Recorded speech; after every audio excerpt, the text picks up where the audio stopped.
Right now, Canada is caught in a growing emotional debate. A debate over so-called Indian residential school denialism and the unmarked graves believed to exist at former Indian residential school sites. On May 29, 2021, a headline from CBC stopped the country in its tracks. Remains of 215 children found buried at former BC residential school, First Nations say. The story went global. It sparked vigils, church arsons, parliamentary motions, and more than $246 million in survivor-focused funding.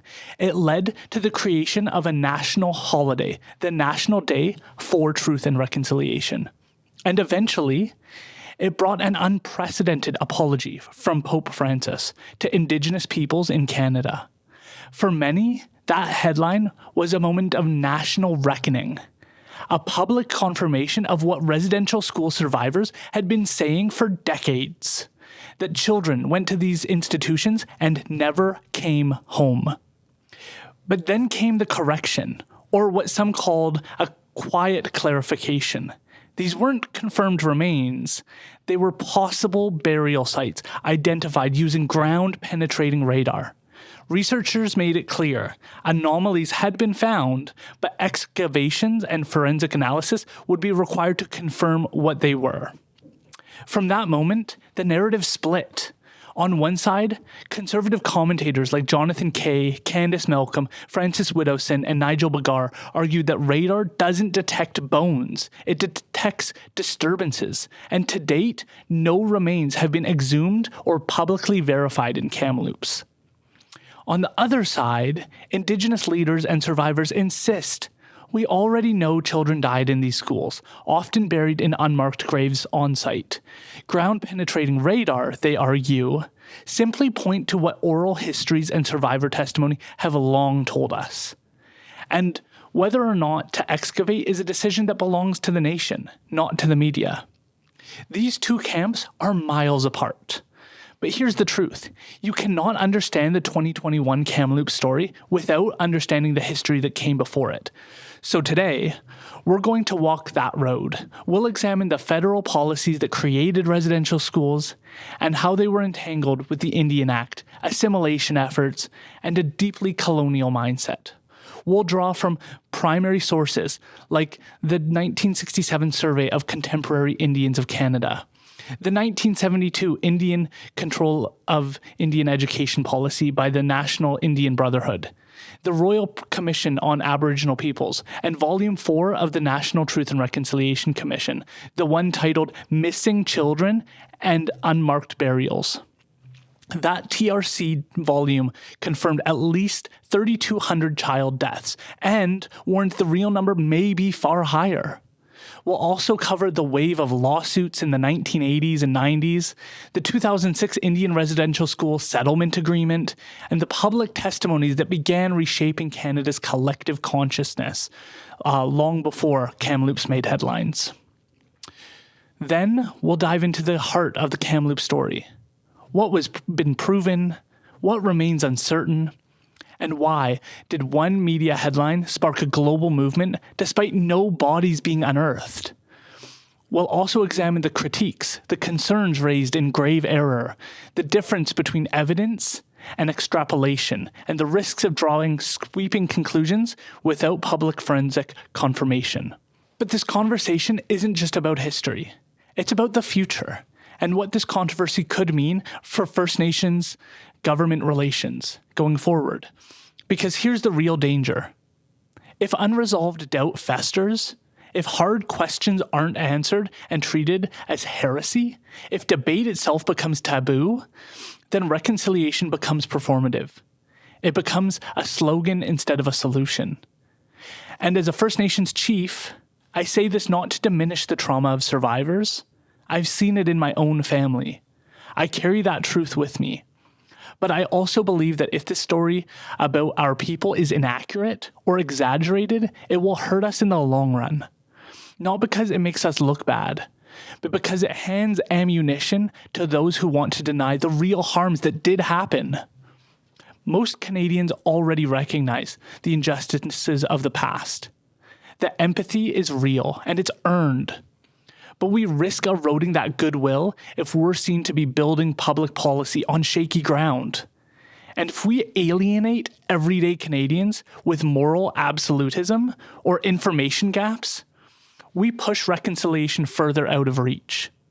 My goal here is simple: to pursue a nuanced truth, one that honors survivors, respects the facts, and builds a future rooted in both honesty and healing. The history of First Nations in Canada. To understand the divide we're facing now, you have to go back to the beginning. When the French first arrived in the early 1500s, they didn't have the numbers or power to dominate this land outright. They came here to trade. The fur trade became the backbone of early relationships with nations like the Mi'kmaq, the Algonquin, and the Huron-Wendat, and the Innu. This wasn't just passing contact. The French depended on Indigenous knowledge to survive harsh winters, navigate unfamiliar rivers, and defend against the enemies. They formed military alliances, shared ceremonies, and often intermarried, creating kinship networks that, over time, gave rise to the Métis people. It was still colonialism, still grounded in the belief that Europe's ways were superior, but at this stage it was rooted in mutual dependence, rather than outright domination. The British came later, and their approach was different. The Hudson's Bay Company, chartered in 1670, made trade more transactional. Furs over family ties. They formed political alliances like the Covenant Chain with the Haudenosaunee Confederacy. But these were born out of military necessity, not cultural blending.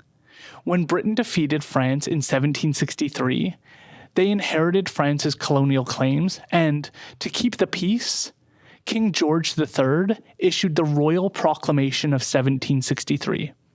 On paper, it recognized that Indigenous nations held title to their lands and could only sell to the Crown, a principle still referenced by First Nations today. But paper promises mean little without the will to honor them. Over the next century, Britain's view of Indigenous peoples shifted from partners to problems. The War of 1812 was the last time the Crown truly relied on Indigenous nations as allies. Leaders like Tecumseh fought alongside the British, trusting promises that their lands and nations would be protected. When the war ended, those promises evaporated.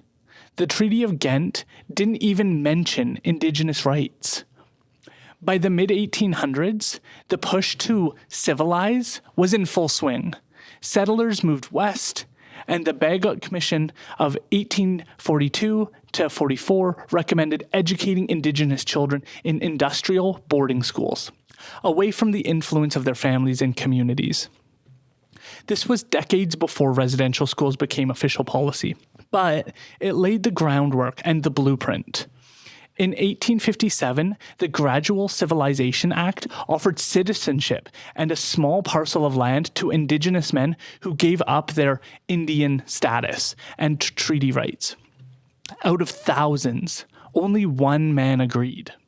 When Confederation came in 1867, Canada inherited authority over Indians and lands reserved for Indians. By 1876, the Indian Act codified that control, defining who is legally an Indian, imposing reserves, and regulating governance, movement, and culture. From there, the residential school system took shape. In 1879, Prime Minister John A. Macdonald backed Nicholas Flood Davin's recommendation. After studying U.S. industrial schools, that Indigenous children should be removed from their parents for most of the year to be assimilated. Macdonald put it bluntly: when the school is on the reserve, the child lives with its parents, who are savages.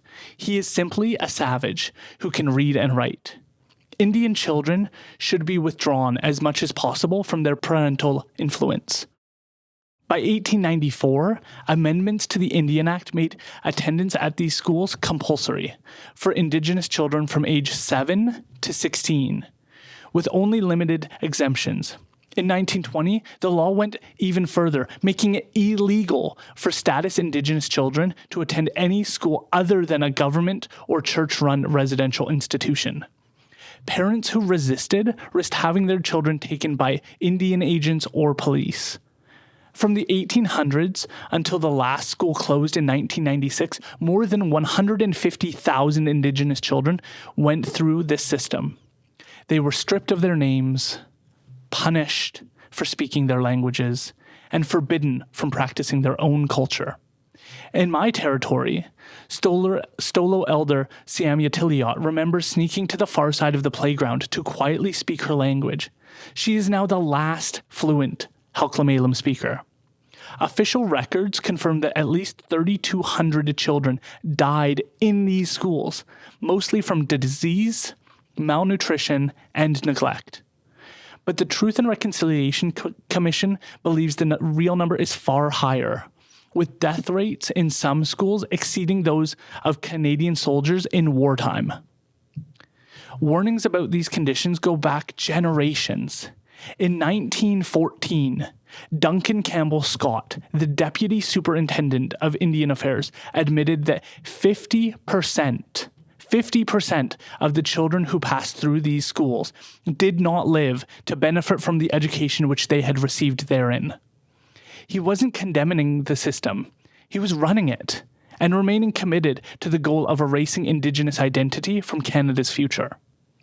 What began as fragile trade alliances in the 1500s had, by the late 19th century and early 20th century, hardened into a system designed to reshape Indigenous peoples into a European mold, eroding languages, breaking cultural continuity, and severing children from their families and communities.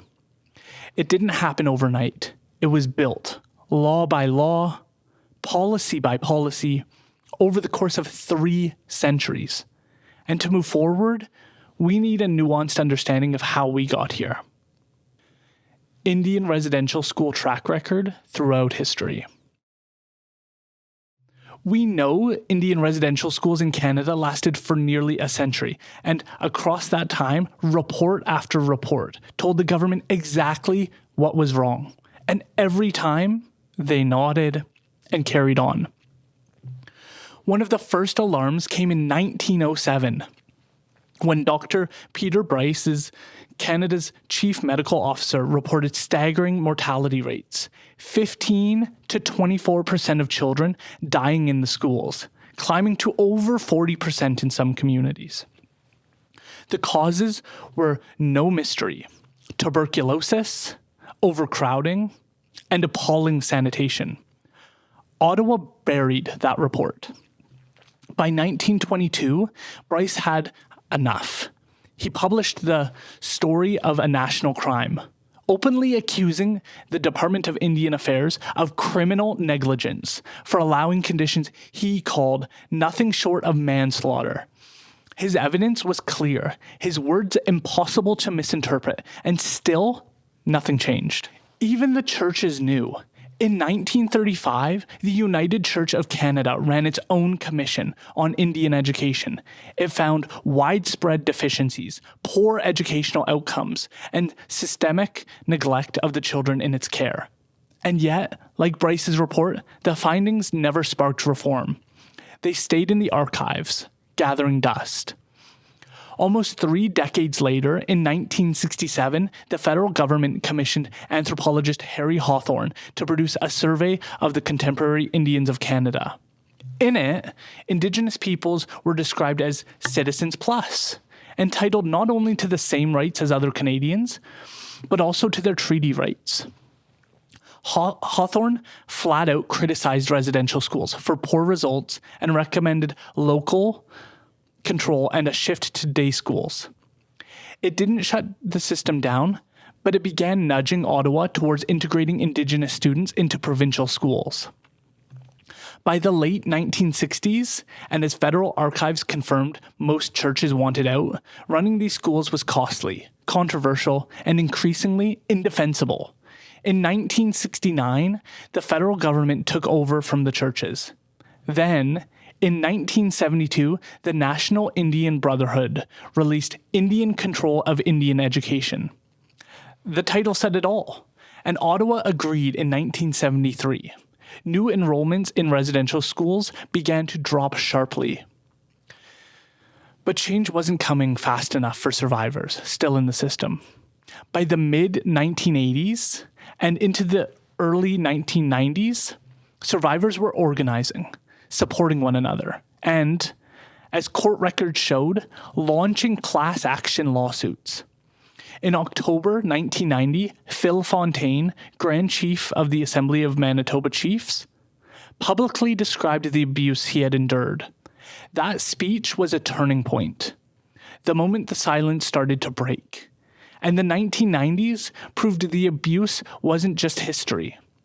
In Kamloops, an employee of the Kamloops Indian Residential School was charged with several dozen sex crimes committed on site. He pled guilty and served about 3 years in prison.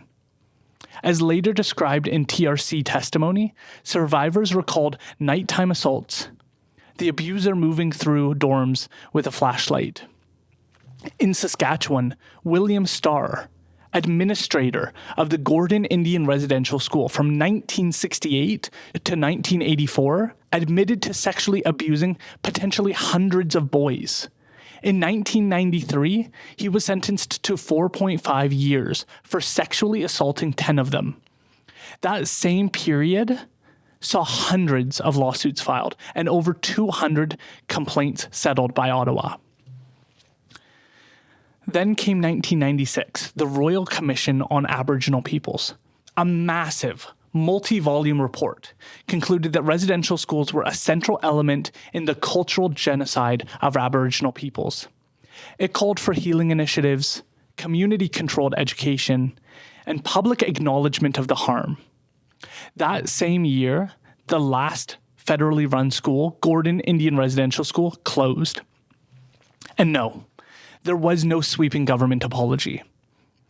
By 2001, the Office of Indian Residential Schools Resolution Canada was created to handle the flood of abuse claims. That led to the 2006 Indian Residential Schools Settlement Agreement, the largest class action settlement in Canadian history. And crucially, the creation of the Truth and Reconciliation Commission. The TRC began work in 2008, and from 2009 to 2015, it traveled to every province and territory, hosted public and private hearings, gathered over 6,000 survivor statements, and collected mountains of archival evidence. In 2015, it released multiple volumes and 94 calls to action. The findings were unflinching. The TRC concluded the system was a cultural genocide, a deliberate policy to erase Indigenous languages, spirituality, and ways of life, forcing assimilation into Euro-Canadian society. Over 150,000 First Nations, Inuit, and Métis children attended these schools between the 1800s and 1996. Survivors described widespread physical, sexual, and emotional abuse, harsh discipline, poor sanitation, malnutrition, and unsafe living conditions. Beatings for speaking one's language. This is a quote. "If we were caught speaking our language, they would make us kneel on the floor for hours, sometimes with a pencil under our knees. The pain was unbearable. They wanted to make sure we forgot who we were." Survivor Testimony, TRC Final Report, Volume 5. Sexual abuse by staff was reported. Here's a quote. "I was 8 when the priest started coming into my bed at night. I didn't understand what was happening. If I cried, he would tell me I was going to hell and no one would believe me. I never told my parents until I was in my 50s. That's survivor testimony in the final report. Malnutrition experiments. Here's a quote from this. "We were always hungry. They told us we were part of an experiment. We didn't know what that meant, just that food was bad and there wasn't enough. My teeth bled for years." Testimony from former Alberni Indian Residential School student, documented in Ian Mosby's research. Classmates disappearing. Here's a quote. One morning, the little boy who slept in the bed next to mine was gone. They told us was sent home, but his parents never saw him again. I found out many years later he had died and was buried behind the school. Survivor testimony from the TRC Missing Children and Unmarked Burials Volume. Cultural erasure. They cut my hair the day I arrived. They told me my name was no good and gave me a number. I wasn't allowed to see my brother, even though he was in the same building. We stopped being family the moment we got there. That's survivor testimony from the TRC final report. At least 3,200 children are known to have died. But as the TRC's Missing Children and Unmarked Burials volume makes clear, there was no organized effort to record deaths across the system. The National Student Death Register is far from complete. Many documents remain unreviewed. Others were inconsistently reported, and some were destroyed entirely. Other estimates place the real number between 4,100 and 6,500. The TRC also documented the suppression of languages, the dismantling of cultural transmission, and the intergenerational trauma that followed. Cycles of mental health struggles, substance use, and family breakdown. And those 94 calls to action, they range from child welfare to education, language revitalization, justice reform, and commemoration. The point, and the TRC itself stressed this, is that this wasn't the work of a few bad apples. It was a planned government policy carried out in partnership with churches for more than a century. The last school closed less than 30 years ago. Survivor testimony was central to the TRC's work, and their voices are now part of Canada's historical record. But even the Commission warned, when testimony is prioritized over documentary records, the truth becomes vulnerable to denial.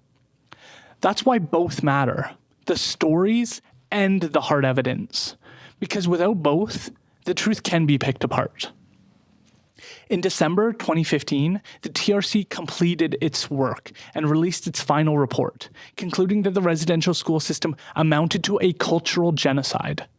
Just 2 months earlier, Justin Trudeau had been elected Prime Minister, sworn in on November 4th. Still in his political honeymoon, he walked into the TRC's final report release on December 15th. In his speech that day, Trudeau acknowledged the gravity of the TRC's conclusions. That what had been done to Indigenous children and communities was not just wrong, but part of a deliberate policy to erase languages, cultures, and identities. And he didn't just offer symbolic gestures. He committed to fully implementing all 94 calls to action directed at the federal government, promising to do it in partnership with Indigenous communities. He pledged a national inquiry into missing and murdered Indigenous women and girls, one of the calls to action, and elevated reconciliation to what he called a sacred obligation for his government. In the years that followed, his government took some steps, formally adopting the United Nations Declaration on the Rights of Indigenous Peoples into law, creating the National Council for Reconciliation, and passing legislation to protect Indigenous languages. But progress was uneven. Many calls to action remain unfinished. Even among allies, praise was cautious. Former TRC chair Murray Sinclair welcomed the commitments, but pressed for faster, tangible results. Still, in those early days, the momentum felt real. Reports showed real opportunities to improve living conditions for First Nations, and Trudeau seemed eager, even determined, to be the one to lead the change. The mass grave story. With all of that history, now let's get to the mass grave story and the rise in so-called Indian residential school denialism. In May 2021, to Kamloops to Secwepemc First Nation made an announcement that would ignite national and international attention. They revealed the results of a ground-penetrating radar survey at the site of the former Kamloops Indian Residential School in British Columbia. The work was led by anthropologist and GPR specialist Sarah Bulow from the University of the Fraser Valley. Kamloops was not a small institution. It was one of the largest residential schools in Canada, operated by the Catholic Church from 1890 until 1978. Preliminary ground-penetrating radar scans identified what were interpreted as the remains of an estimated 215 children in unmarked graves. Many of these children were believed to be very young, with some claiming that they would be around the age of 3 at the time of death.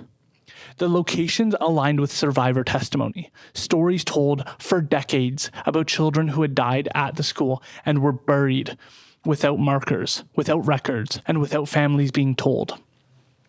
As Sarah Bulow explained in her July 2021 public statement, these were not mass graves in the sense of a single large pit, but rather individual or small group burial sites in an orchard area used by the school. And she stressed that the results were preliminary. Ground-penetrating radar does not produce an image of bones or bodies. It detects soil disturbances, anomalies consistent with grave shafts. But confirmation would require excavation, which had not been done. This announcement was significant. It became the first major ground-penetrating radar finding publicized as part of a growing national effort to locate missing children from residential schools following the National Truth and Reconciliation Commission's 2015 report. The news prompted calls for accountability, federal funding for more searches, and further investigations across Canada. Survivors said the results confirmed what they had been telling governments and churches for generations, that children had died and their deaths were hidden. It's important to note that ground-penetrating radar is not experimental guesswork. It's a well-established archaeological tool used globally to locate unmarked graves. It's been applied in battlefield archaeology, Holocaust research at sites like Treblinka, and in Indigenous grave repatriation projects in Canada, Australia, and New Zealand. In Canada, ground-penetrating radar had already been used in RCMP cold cases and historic cemetery research before Kamloops. What made the Kamloops findings compelling to experts was the pattern.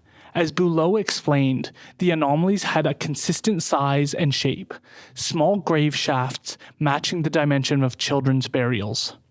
They showed regular spacing, depth consistent with the historical burial period, and they were in the precise orchard location survivors had identified decades earlier as the burial site.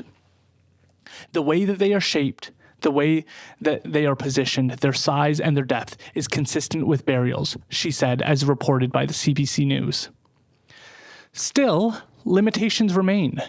No excavation has been carried out, partly due to cultural protocols, legal considerations, and community decision-making. Some argue that without physical remains, the findings are unproven. But the Kamloops to Secwepemc and many archaeologists counter that in Indigenous-led research, oral history, and non-invasive technology are valid evidence, especially when government and church records are incomplete or have been destroyed. After Kamloops, the federal government pledged funding for similar searches at other former residential school sites. Dozens of communities have since undertaken ground-penetrating radar surveys, many reporting additional anomalies consistent with hundreds more potential unmarked graves.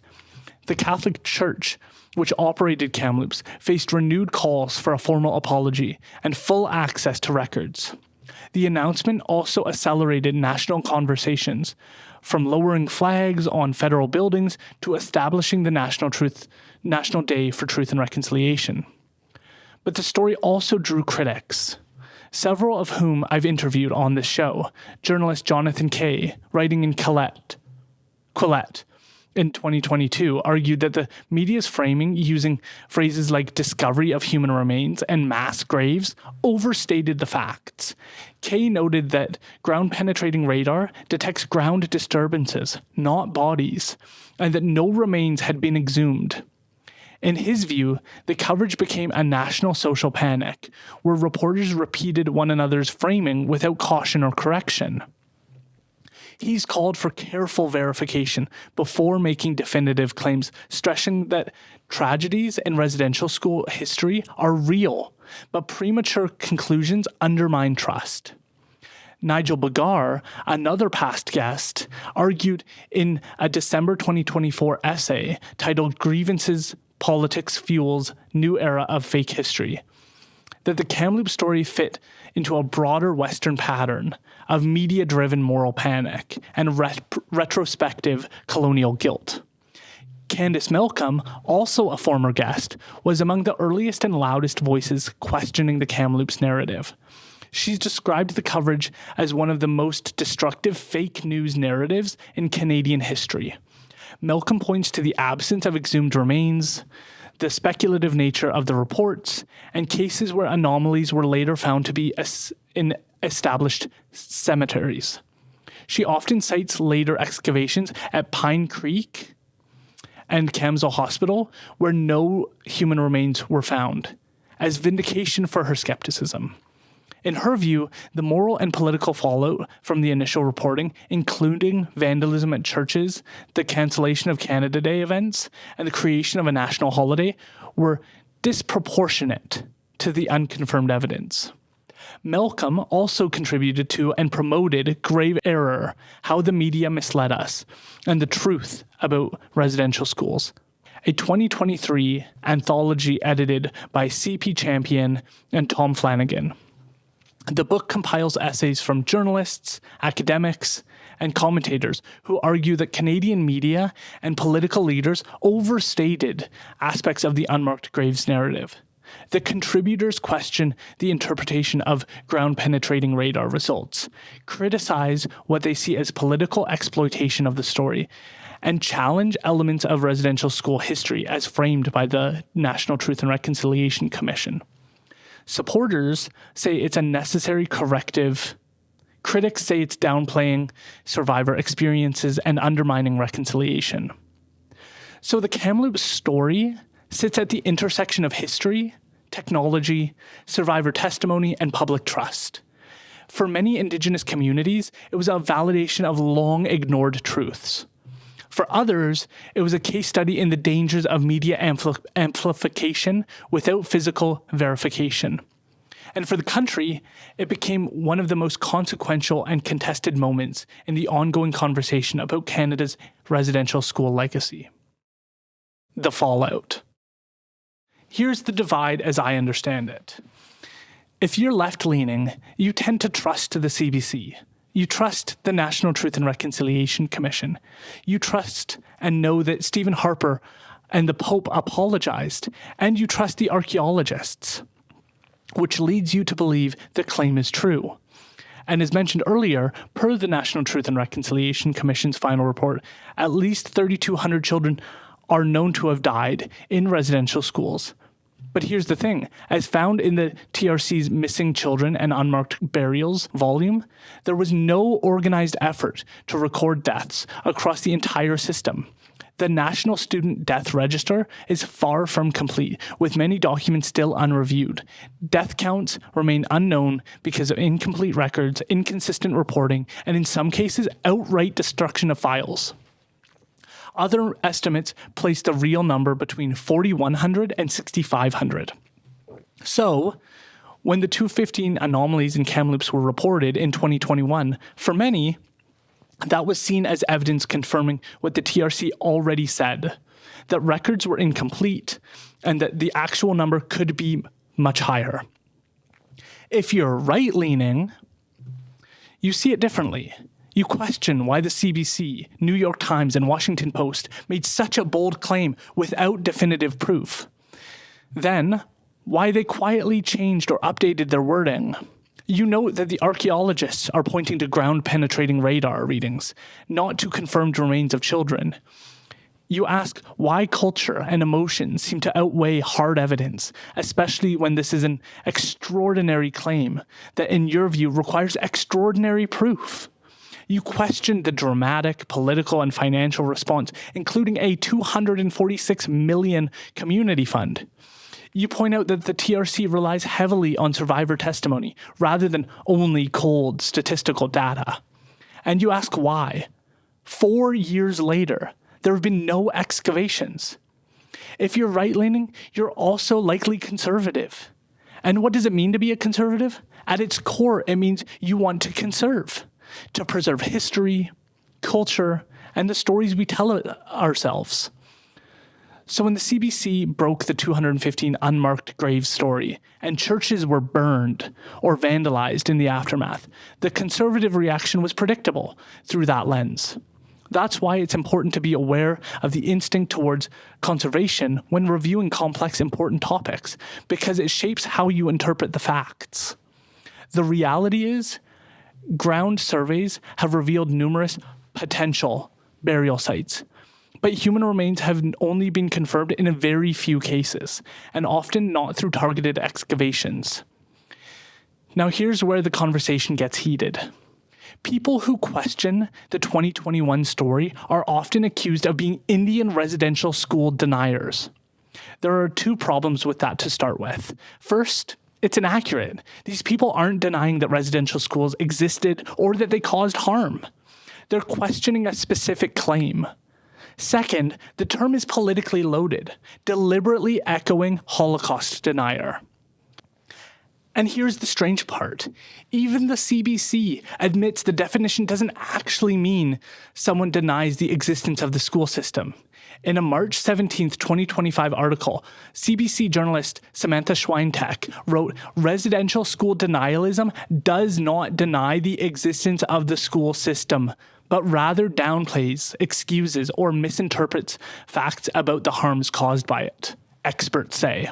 The experts she cites are Dr. Daniel Heath Justice and Dr. Sean Carlton, professors and co-authors of Truth Before Reconciliation, 8 Ways to Identify and Confront Residential School Denialism. And they use the same definition. Here's the problem. When you redefine a loaded term so it no longer matches its plain meaning, you turn the debate into a political weapon. It's like calling someone a murderer, then saying, well, I define murderer as anyone who's ever killed a bug. You'd be right to see that as bad faith and manipulative. Calling someone a denier, then admitting they're not actually denying the thing in question, does exactly that. It frustrates, it confuses, and it poisons the conversation. That framing is part of why this has gotten so political. You have people like former Crown Indigenous Relations Minister Gary Anandasangaree, NDP MP Leah Gazan, and some survivor groups advocating for a law to make denialism a criminal offense. Under their proposed bill, anyone, other than in private, who condones, denies, or downplays or justifies the Indian residential school system or misrepresents facts related to it could face up to 2 years in prison. And the denier label has been used in real-world ways that damage reputations. In Quesnel, for example, the mayor's wife was accused of distributing a book promoting residential school denialism, the same grave error book we've discussed before. And the mayor was condemned by his own council and the Union of BC Indian Chiefs. The reality is, this story is complicated. The nations themselves are often choosing not to release certain evidence, and that is absolutely their right. But if that's the case, then it's not unreasonable for people to remain skeptical. Respecting a nation's right to privacy comes with the caveat that conclusions will draw, that people will choose their own conclusions. When Minister Gary Anandasangaree came on my show, as well as past guests like Candice Malcolm and former Indigenous Services Canada Minister Patti Hajdu, I told them that criminalizing denialism is a very bad idea. First, because people have a right to freedom of expression. Second, because doing so will only deepen the divide between First Nations and the rest of Canada.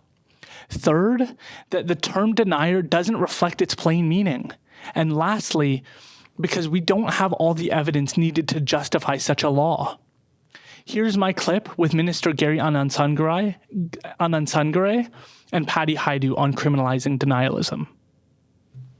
The other conversation is around the caps on Indian residential school searches and the funding for that. Now, I just want to be transparent. I've had multiple conversations with people, various on the political spectrum. I've spoken to Chief Willie Sellers from Williams Lake First Nation. We talked about his community and the actual searches that may go on in his community. Michael Moses, who's running for the BC NDP.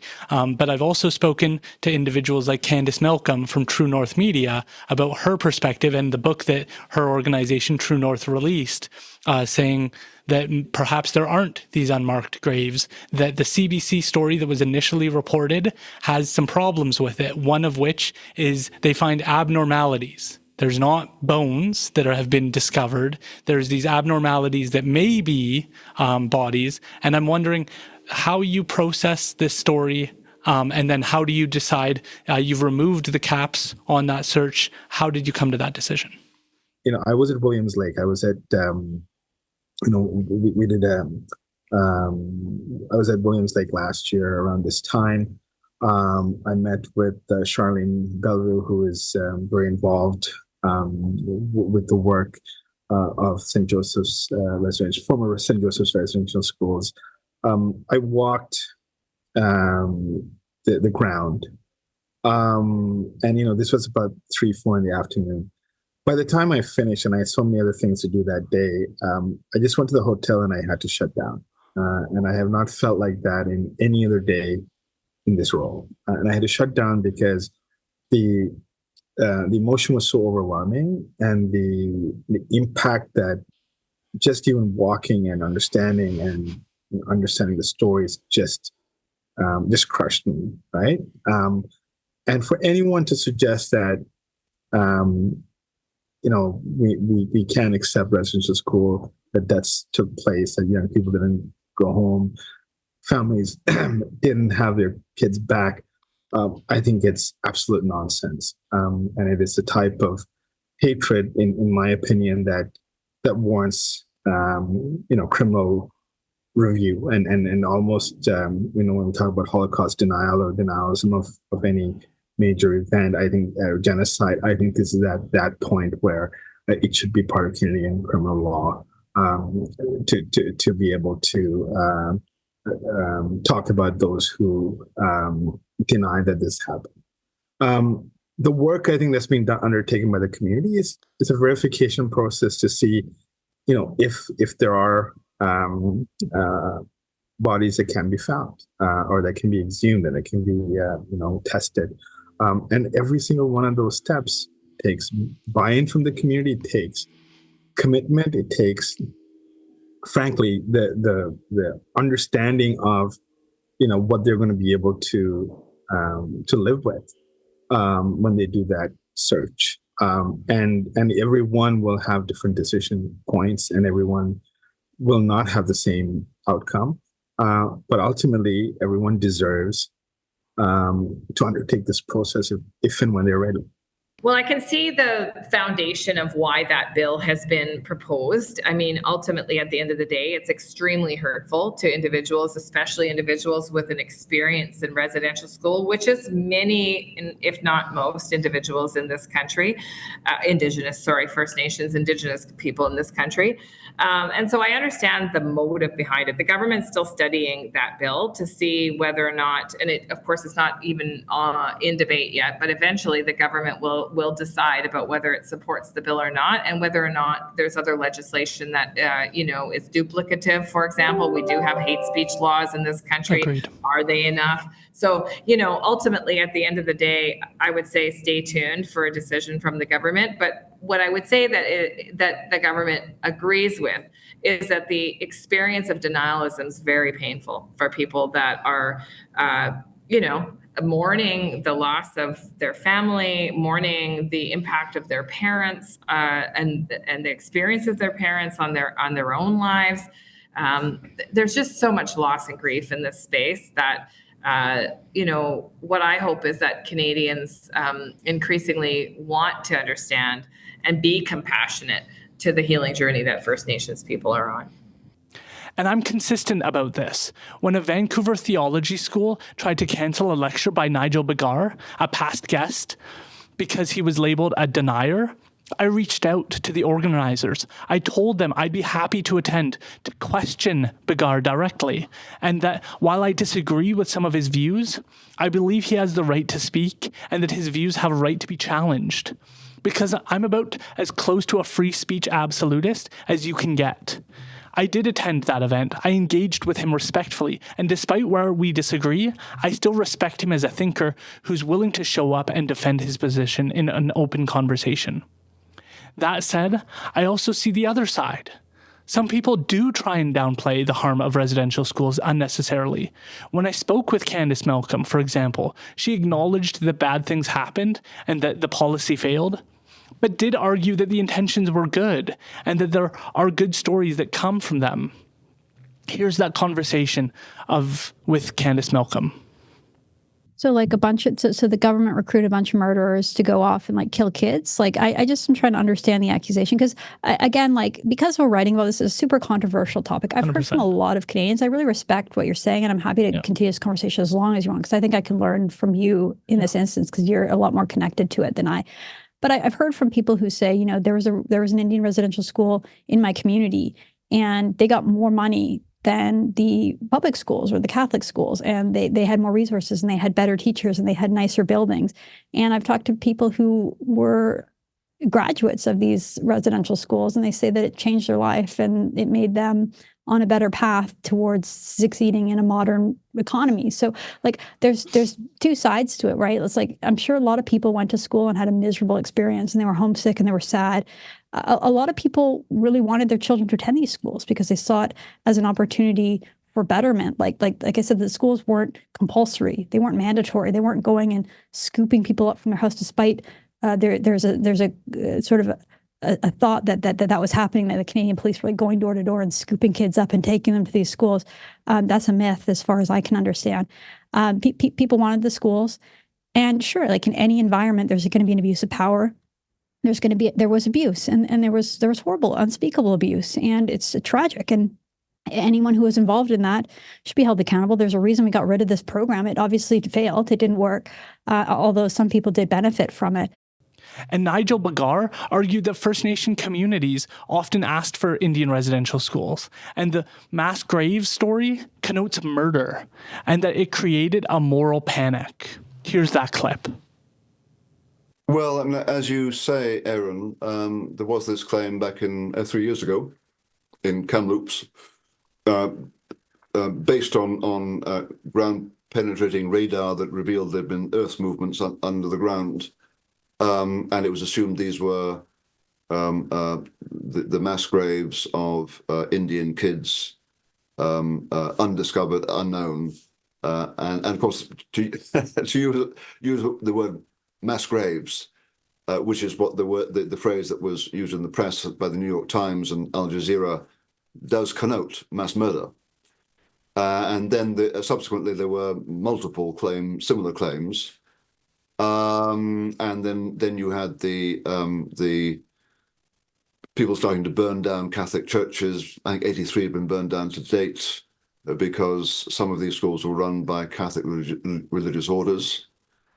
And as of now, there is no evidence of mass graves. There's no evidence that whoever is in those graves was murdered. And actually, in some cases, they're not even unknown. In other words, they are recorded. It's just that the grave markers have worn away and don't exist. A lot of the graves were actually recorded in the Truth and Reconciliation Commission report. So right now, from my perspective, it seems as if the panic, the moral panic about mass killings of First Nations kids is not true. And that raises the question as to why was it propagated, and why did the journalists have a duty to interrogate claims and to assess evidence, and it seems they didn't. And now that the evidence suggests that, I mean, it's possible someone will yet dig up the unknown graves of kids who were abused or killed, possible, but it hasn't happened, and that's 3 years. if that's the case, why aren't those who put about this myth owning up to it? Why don't we hear it read about it in newspapers?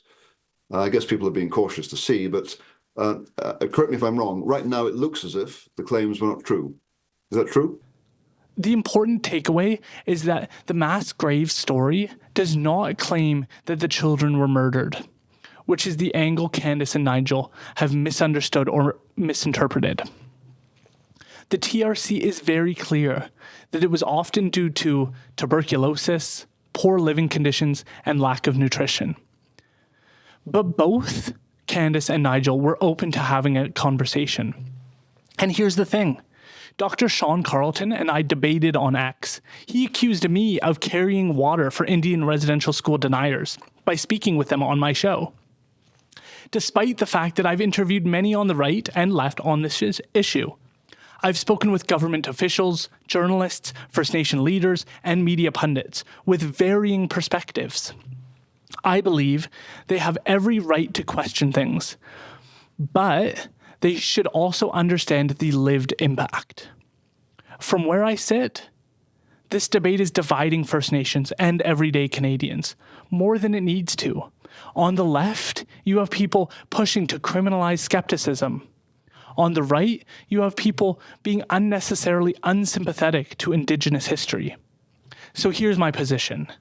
If nations want to continue making these public claims, they should be willing to back them up with evidence. If you're skeptical on the right, I challenge you to read the survivor stories and put yourself in their shoes of a First Nations family. Because for us, this is not a debate, an abstract political debate. I'm the chief of my First Nation. My grandmother attended St. Mary's Indian Residential School, where she was abused so severely that she struggled with alcohol for the rest of her life. My aunt and several people I work with also went to St. Mary's. The same school Siami Atiliot attended, who is now the last fluent Halkla speaker. My mother was born with fetal alcohol syndrome disorder because of my grandmother's drinking. The cycle, trauma leading to substance use, leading to more trauma, still affects many families in my community and throughout Canada. So yes, there may be valid questions about the 215 anomalies in Kamloops, but that doesn't erase the documented abuse, the poor living conditions, and the thousands of confirmed child deaths that the TRC called the low estimate. And we need to be aware that this fight over words and claims is starting to hurt First Nations politically. In BC, Conservative leader John Rustad had party members accused of being deniers. MLA Dallas Brody, leader of One BC, has been campaigning on the idea that First Nations get too much support. Federally, reconciliation didn't crack the top 5 issues in the last election. Prime Minister Mark Carney is nowhere near as focused on Indigenous issues as Justin Trudeau was. And now, Indigenous Services Canada is facing a $5 billion budget reduction and 15% cuts over the next 3 years, which in my view means losing an investment our communities can't afford to lose. That's the landscape we're in. And if we don't find a way to bridge this divide, it's only going to get worse. Conclusion. In the end, the 2021 mass grave story has become less about evidence and more about the political and cultural trenches it has carved. On the one side are those who see it as confirmation of what survivors have been saying for years, a painful truth that must be faced head on. On the other are those who question the proof, the reporting, and the political capital it has generated. What gets lost in that crossfire is the human reality. For First Nations families like mine, the harms of residential schools are not up for debate. They're lived experience. They show up in the scars our parents and grandparents carried, in the trauma that still shapes our communities, in the economic and educational barriers we continue to face. Whether the number is 3,200, 4,100, or more, each figure represents a child who never made it home. That's why this conversation needs less grandstanding and more honesty. If public claims are made, the evidence must be provided openly. If hard questions are asked, they must be paired with a willingness to confront the full scope of the truth. Criminalizing debate will deepen divides. Denying history will compound the harm. Reconciliation cannot rest on selective truth. If we only tell the parts of the story that fit our politics, whether to defend a narrative or to attack it, we fail the generations who lived this history. It takes courage to hold grief and skepticism in the same hand, to honor survivors' pain while insisting on transparency, to demand accuracy without abandoning empathy, and to defend free expression without erasing the suffering that brought us here. We cannot criminalize questions. It makes the truth look weak and fuels distrust.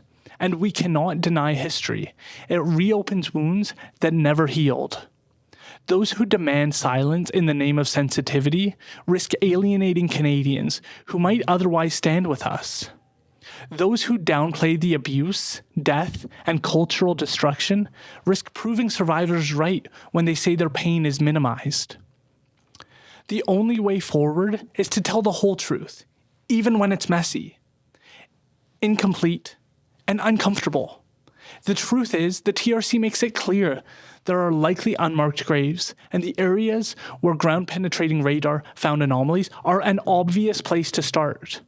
But if a nation chooses not to excavate and provide evidence, then voices like Dallas Brody, Candice Malcolm, Francis Widowson, and others have every right to raise questions, express doubt, and challenge the story.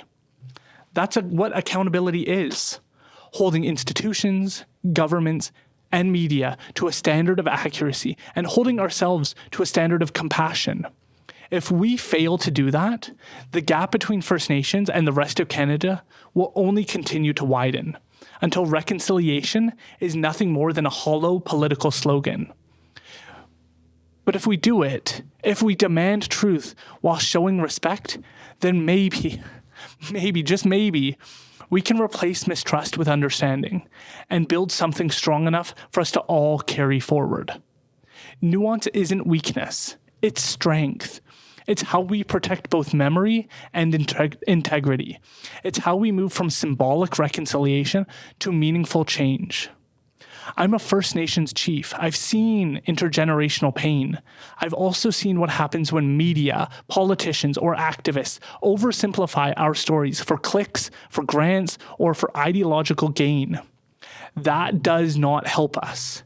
It turns our history into a weapon, one that's just as likely to backfire. So this is the challenge for all of us. Tell the truth, the whole truth.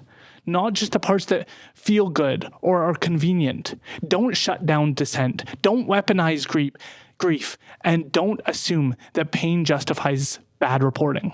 Because the only way to build real reconciliation is to build it on truth. Documented, confirmed, accountable, and human. That's how we earn trust. That's how we honor survivors. And that's how we build a future worth fighting for.